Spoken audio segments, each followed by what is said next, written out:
Je rentre dans la La maison. précipitation, oui, c'est vrai. Je m'approche du couloir. Je rentre. Je pousse la porte qui fait...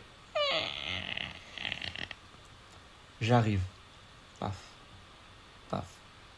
Paf. Je cherche mes clés. Ah ouais, c'est flippant. Cling. Je le vois. Ma petite LED rouge de mes clés de voiture. Je les attrape. Je les prends comme ça. Doucement pour pas qu'ils vous entendent. Doucement.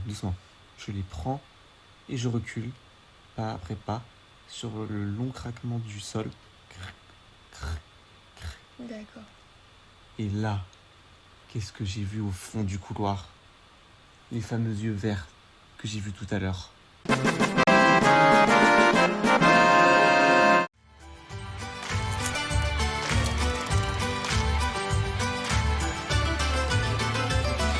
Les chroniques du lombric. Salut tout le monde, bienvenue dans cette nouvelle petite critique qui sera aujourd'hui consacrée au film The Undertone, réalisé par Ian Twasson, j'espère que je le prononce bien, et qui est sorti le 12 août. Le film raconte l'histoire de Evie, qui vit dans sa maison d'enfance avec sa mère qui est très malade, qui est dans une sorte de coma un peu tout le long. Et en fait, tous les soirs à 3h du matin, parce que why not, elle enregistre un podcast d'horreur avec son meilleur ami Justin, où en fait ils écoutent des audios un peu paranormaux qui font un peu peur, et ils débunkent, ils déblatèrent un peu tout ça. Et un jour ils vont recevoir une liste de 10 enregistrements, avec un truc qui me dit « Ne les écoutez surtout pas tous les 10 !» Et qu'est-ce qu'ils vont faire? Écouter les 10. Et au fur et à mesure, ça va être de plus en plus la merde. Et évidemment, ils vont libérer quelque chose qui les dépasse. Voilà. Vous avez vu l'intro. Si vous avez vu l'intro que j'ai fait, vous avez vu tout le film. C'est chiant. Mon Dieu, c'est chiant, on s'emmerde, putain. Ça m'emmerde. Ça m'emmerde beaucoup parce que la réalisation, elle est là. Et elle est bien. Et les plans sont léchés, sont travaillés, on sent qu'il y a vraiment, ils ont pensé chacun des cadres qu'ils ont fait, que ça instaure très vite et très efficacement un climat de tension, et on a vraiment peur, on est angoissé pendant au moins une partie du film. Et voilà, et évidemment, le film, tout se base sur le son. Et c'est peut-être là aussi le problème, c'est-à-dire que c'est une qualité et un problème, c'est-à-dire que le son du coup est très bien traité, c'est vraiment, on y croit à 100% et ça a une approche du son. Dès qu'elle met son casque, on entend vraiment tous les sons autour qui disparaissent et on vient voir que dans le micro, on entend qu'ils parlent dans le micro, tous les deux dans un micro fait pour, parce que la qualité du son n'est pas du tout la même et tout, enfin, c'est travaillé, c'est voulu, c'est tout ça. Et visuellement du coup, pour essayer de compenser, t'as des plans que chaque plan est très travaillé, il est cadré, on sent, il filme, il y a des zooms, il y a des mouvements, il y a des tout ça. Mais il se passe rien! Ah!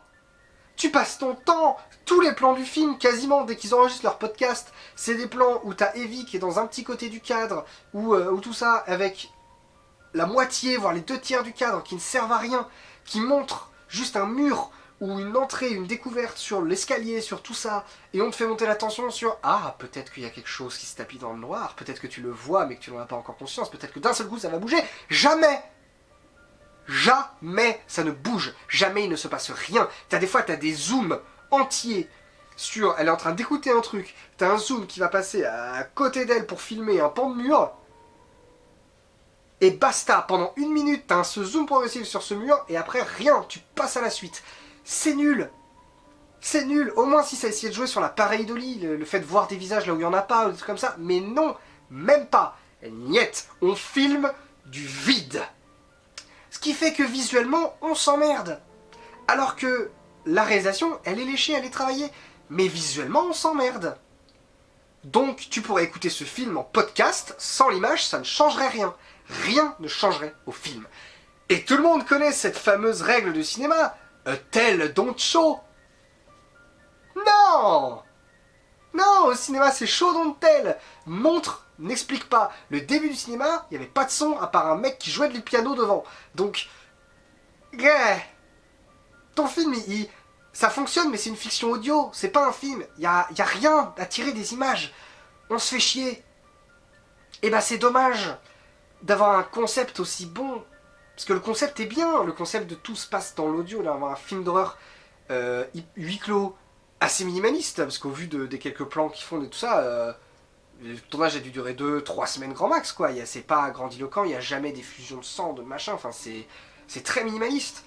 Et ça pourrait être super, mais il se passe tellement rien, c'est tellement chiant, que juste on s'emmerde, et à la fin tu décroches en fait complètement des images, et limite juste tu te poses comme ça, tu fermes les yeux et t'écoutes ce qui se passe. C'est 1000 fois plus intéressant comme ça en fait.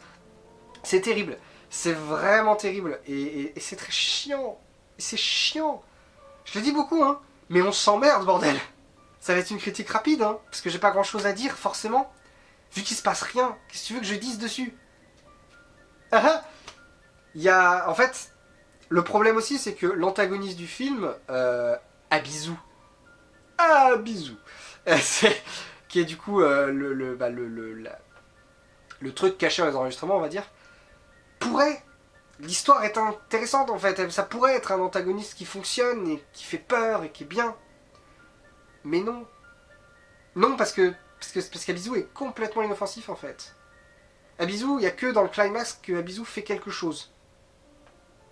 Donc le climax qui arrive au bout d'1h15 de film, sur 1h34. Pendant 1h10, on t'a filmé des murs vides, des ouvertures sur la maison vides, et des lumières qui s'allument et qui s'éteignent, et des robinets qui s'ouvrent tout seuls. Paye ton angoisse. Abizou, le démon nul à chier, qui ne fait rien tant que t'as pas écouté le dernier putain d'enregistrement, et tout ce qu'il fait avant, c'est ouvrir des robinets et allumer des lumières. Ça fait pas peur. On s'emmerde. Et tout le climat de tension qui fonctionne au début, pendant toute la première moitié, ça fonctionne bien, d'avoir des plans où justement tu filmes comme ça des découvertes, des murs, machin, et qu'il se passe rien. Ça fait monter la tension. Tu te dis, putain, il y a un moment où il va filmer comme ça et il va se passer un truc. Et c'est ça que t'as peur. Tu te dis, à quel moment je vais avoir un plan comme ça et ça va bouger et ça va faire peur. Et c'est pour ça que t'es en angoisse sur ces plans-là. Sauf qu'au bout de la moitié du film, t'es plus en angoisse en mode merde, ça peut sauter à tout moment. T'es en mode merde, saute à un moment. Ça fait quelque chose à un moment. Saute-moi à la gueule, fais-moi peur. C'est pour ça que je suis là. J'ai payé ma place pour que tu me fasses peur. Pas juste que tu me mettes en angoisse. Parce que l'angoisse, il y a un moment, trop étiré, trop d'angoisse, tu l'angoisses. S'il se passe jamais rien, qu'il n'y a jamais rien qui te saute à la gueule, que t'as peur que quelque chose arrive mais que ça n'arrive jamais, et que c'est le seul ressort horrifique de tout le film, j'insiste. C'est pas en mode t'as des moments de pause, des machins. Le climat d'ambiance comme ça, c'est de... Le temps qui est les logos des studios, c'est de 1 minute 30 à 1h15. Non-stop. Où il ne se passe rien. Où tu angoisses sur des murs et des trucs vides. Où il n'y a jamais quelque chose qui saute. Il n'y a jamais quelque chose qui bouge. Il n'y a jamais quelque chose qui te fait peur. Donc ça s'élime complètement à la fin, quoi. Et quand le climax arrive, climax qui est très bien filmé en plan séquence, où enfin, Abizou, elle fait des trucs, elle devient menaçante, elle attaque, bah c'est trop tard. C'est trop tard, t'as lâché le film depuis un moment déjà et t'es en mode... Et même dans le climax, au final, elle fait pas grand chose. Elle est enfin physiquement là, mais les actions qu'elle fait sont même pas montrées. On a un écran noir et on a tout à l'audio. Connasse! Montrez-nous, putain, ton film est une fiction audio, ce n'est pas un film. Et c'est une bonne fiction audio. Parce qu'encore une fois, tout le côté audio du truc, tout le côté son, tout le côté histoire, tout le côté build-up, ça fonctionne. C'est vraiment le côté image qui nique tout. On s'emmerde. Chaque fois, je suis colère là. On se fait chier dans ton film, Yann. Putain! Ah, ça m'énerve un peu, et cette critique va être vachement courte en fait, mais parce que tu veux que j'ajoute quoi à ça? J'ai rien à ajouter. Les plans sont tous les mêmes et durent trop longtemps sans qu'il se passe rien.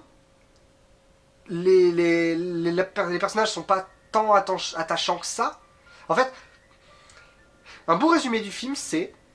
Si je veux faire un résumé du film. Une meuf qui fait un podcast, écoute Paranormal Activity et flippe toute seule chez elle. Grosso merdo, c'est ça le film. Parce que les audios qu'ils écoutent, c'est les audios d'un couple qui vivent des trucs bizarres. C'est complètement Paranormal Activity. Mais genre, waouh, il se passe presque les mêmes choses, quoi. C'est terrible. Et on les voit pas, on les a qu'à l'audio pour le coup. Et ça fonctionne, c'est le truc qui fait le plus peur du film. Mais vraiment, ils écoutent Paranormal Activity. Et c'est comme, en fait, la meuf qu'on suit, Evie, Evangeline, de son prénom complet. En fait, elle est un spectateur devant Paranormal Activity après. Quand le film est fini, qu'il va se coucher et qu'il flippe tout seul. Tu flippes tout seul dans ton lit en mode non mais c'est qu'un film, il va rien m'arriver, tout va bien, je vais quand même laisser une petite lumière allumée, on sait jamais. C'est juste ça, parce qu'elle flippe toute seule chez elle, il se passe rien à part des robinets qui s'ouvrent et des lumières qui s'éteignent. À un moment, fais quelque chose, par pitié. Et voilà, et du coup, en fait le film, c'était l'audio du couple, Mike et Jessa. C'était ça le film en fait. C'est ça qu'il aurait fallu nous montrer, parce que eux au moins, il se passe des trucs, il y a des événements, ils font des trucs pour essayer de comprendre ce qui se passe et de savoir ce qui se passe, ils se défendent et tout ça, plutôt que juste regarder des gens passifs qui pendant, mais vraiment, plus de la moitié des plans du film, c'est des plans où du coup tu vois toute la maison où il se passe rien, et au bord du cadre, t'as Evie qui est comme ça.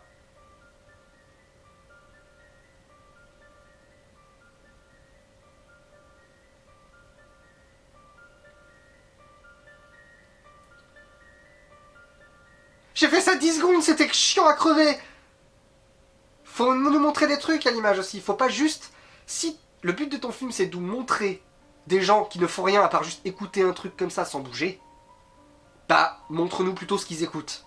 Parce que du coup on s'emmerde en fait, il se passe rien, c'est plat, c'est lent, c'est nul. Et l'ambiance qui marchait si bien, la tension qui est si bien apportée au début, il l'utilise trop, il base trop tout sur ça, et du coup ça s'annule complètement à un moment quoi. Donc voilà, c'est... Ah, c'est caca! Ah, mon dieu, c'est caca, c'est pas bien du tout. Glurp. Puis même les... Parce qu'elle a une histoire à côté avec sa mère, forcément, il y a la mère qui... La mère, ça a jamais vraiment de payoff. Le côté, sa mère qui est en train d'agoniser en haut, dans un coma, et oui, le jour, quand vous saurez que ce sera terminé, quand vous entendrez, elle poussera un long râle, qui est le râle de la mort, et puis ce sera fini, machin. Ça a jamais de payoff. Et toute l'histoire qu'elles ont ensemble, la relation qu'elles ont ensemble, ça amène jamais vraiment quelque part. Le côté comptine pour enfants, parce qu'il y a tout un truc avec des comptines pour enfants, tout ça, ça amène jamais vraiment nulle part non plus. Enfin, c'est... Il y a beaucoup d'éléments qui sont là, mais au final, peut-être que ça amène quelque part, mais juste comme je me faisais chier, j'avais complètement décroché et j'ai pas vu, c'est possible aussi, mais ça amène... Enfin, je sais pas, c'est long pour rien, son histoire à elle, à Evie, on s'en fout. Franchement, on s'en branle. Ce qui est intéressant, c'est de savoir... Qu'est-ce qui se passe dans les audios? Et du coup, tous les moments entre, on se fait chier. Et les moments où on écoute l'audio, bah visuellement on se fait chier. Du coup, on ferme juste les yeux, on regarde à côté et on écoute ce qui se passe, quoi. Et en plus, en termes de crédibilité, leur podcast, je l'écoute pas. Hein. Leur podcast, ils sont censés en sortir un toutes les semaines, comme moi, mes critiques. On va prendre l'exemple de moi. Si je faisais leur podcast, qui eux sortent tous les vendredis, moi c'est tous les mercredis, une nouvelle vidéo, une nouvelle critique. Si je devais faire... organiser mes critiques comme eux ils tournent leur podcast, ça veut dire que je devrais filmer 3 minutes de ma critique tous les 2 jours. À quel moment tu fais le montage? Et comment tu veux... Enfin, il y a 7 jours dans une semaine. Tu peux enregistrer quoi? Avec un rythme comme ça? Allez, on va être sympa, 10-12 minutes grand max. Un podcast comme ça, où t'écoutes des trucs paranormaux, que tu essaies d'y réagir, tu essaies de machin, tu fais pas durer ça 12 minutes. Ils sont chiants leurs podcasts, ils doivent être nuls, je vois pas comment ils peuvent marcher leurs podcasts. Parce qu'en plus, ils font aucune analyse de ce qu'ils écoutent. J'écoute pas de podcast, et j'écoute pas de podcast d'horreur encore moins, quoi. Mais du coup, j'imagine que, enfin moi en tout cas, je me mets à leur place, si je me dis je vais faire un podcast où je vais écouter des trucs d'horreur. Bon bah j'écoute l'audio une première fois, je fais mon avis à chaud, ah c'est bizarre, ça m'a fait peur, ça peut s'expliquer normalement, machin. Je l'écoute une deuxième fois, voir s'il y a des trucs qui m'ont échappé. S'il y a des trucs qui m'ont échappé, je reviens dessus, je réécoute, je démonte le son, tout ça, j'en fais une analyse poussée, genre en mode ça pourrait être ça, mais en même temps c'est vrai que ça pourrait être ça, si on fait des recherches, il y a ça, il y a machin, il y a tout ça. Enfin bref, chaque audio, j'y passe du temps. Là, chaque audio, ils ont un début d'analyse, un début de recherche, et après ils passent très vite à la suite. C'est en mode... Ah tiens, c'est bizarre, on a entendu un son bizarre, on dirait une comptine pour enfants. Ah oui, ça pourrait être telle comptine. Passons à l'audio suivant. Prends le temps d'analyser, prends le temps de tout ça, parce que du coup ton podcast il est chiant en fait. Ton podcast, au même titre que le film, l'intérêt de ton podcast c'est juste écouter l'audio, c'est pas l'analyser après, le décortiquer, le machin. L'intérêt de ton truc c'est juste... à la limite, poste juste les audios sur Spotify et c'est bon quoi, le résultat est le même. Donc en plus leur podcast n'est pas vraiment crédible et chiant. Donc vraiment, il n'y a rien. Il n'y a pas grand chose à sauver dans ce film, j'ai trouvé, quoi. Vraiment, c'est terrible. Ça m'a pas plu. Ça m'a vraiment pas plu. On s'emmerde, c'est vraiment... les gens écoutent Paranormal Activity et flippent tout seuls chez eux. C'est... Voilà. On a fait le tour. Et voilà, je suis à quoi? Je suis à 15 minutes d'enregistrement. Voilà, plus l'intro. Et plus les cuts que je vais faire, la vidéo va faire moins de 20 minutes, mais bon, j'ai rien d'autre à dire. J'ai vraiment rien d'autre à dire. The Undertone, il y a un très bon concept, un travail du son qui est extraordinaire, une réalisation qui est très bien dans l'idée, des très beaux plans, une tension qui fonctionne super bien, mais au service du vide. C'est vraiment juste du vide. Si on filme du vide, on écoute du vide. Enfin, il n'y a rien à tirer de ça. Et c'est vachement dommage. Le mot d'ordre, ça va être dommage. Parce qu'il y avait des super idées dans la mise en scène, dans l'histoire, dans l'audio. Mais c'est pour filmer rien. Donc on se fait chier. Et donc c'est un mauvais film d'horreur. C'est un mauvais film tout court. Voilà. Il n'y a rien. Voilà. C'est à peu près tout ce que j'avais à dire sur The Undertone. J'espère que ça vous a plu. N'hésitez pas à me donner votre avis en commentaire sur ce film.